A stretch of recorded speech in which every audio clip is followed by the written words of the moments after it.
A new study by the Institute for Financial Literacy on bankruptcy shatters some commonly held myths about who files for bankruptcy and why. Leslie McVeigh talked with Executive Director Leslie Linfield about the surprising findings.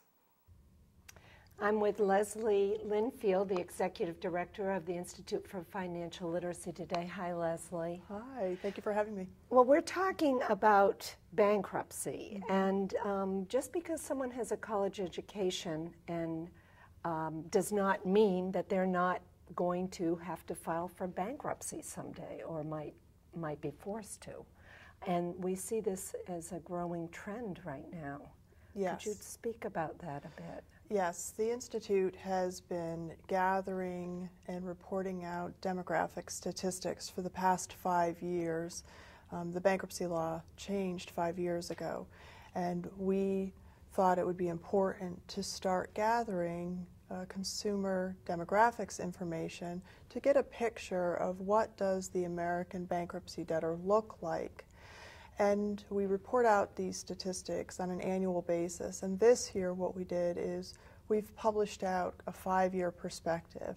And we were kind of looking to see were there trends that had emerged, because not only did the law change 5 years ago, but in the interceding 5 years we've had the Great Recession. So we asked ourselves 2 questions. Were there any differences because the law had changed, and were there any differences because of the recession? And we really did find that there were some startling changes that had occurred in these past 5 years that we could attribute to both. Mm-hmm. So college education was one of the most noticeable ones that had occurred. We've seen that the number of student loan defaults have crept up, which also kind of paints a really distressing picture. You know, one of the things I find interesting, there's this myth that's out there in our culture, you know, that if you go to college, if you get that education, you're somehow going to be better than the person who didn't go to school. And I think what our data is showing that there's a bit of a crack in the veneer of that myth, that it's not a guarantee that you're going to be better off.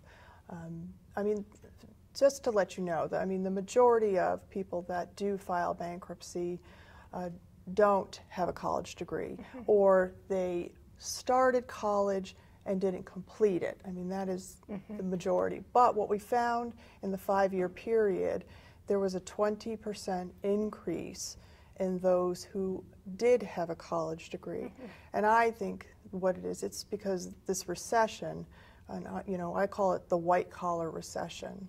That's what, to mm-hmm. me, I saw when I looked at these numbers.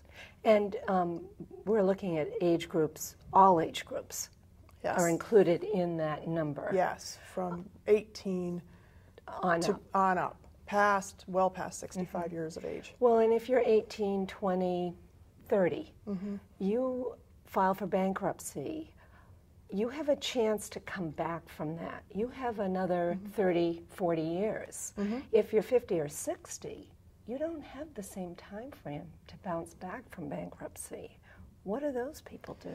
That's actually, it's interesting that you brought that up, because that's another startling statistic that we saw in the past 5 years.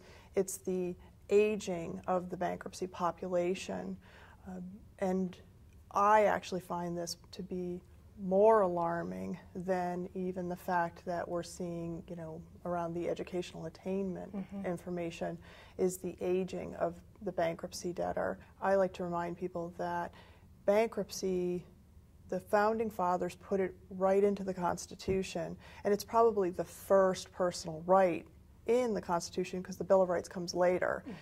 Mm-hmm. They all came from a country that had debtor's prison. Mm-hmm. You know, you got locked up if you owed. Imagine owing your credit card right. or your car payment, and you fall behind. You would get put in, you know, the county lockup, right. and you sit there until your family or friends come and pay your bail. I love my family, my right. friends, but I don't think I want to rely on them to come right. and pay my right. debts. So it was so important to them, they put it into the Constitution, this concept of an economic fresh start. Yeah. So if you're 30, you're right. You do have time. You have enough time in front of you.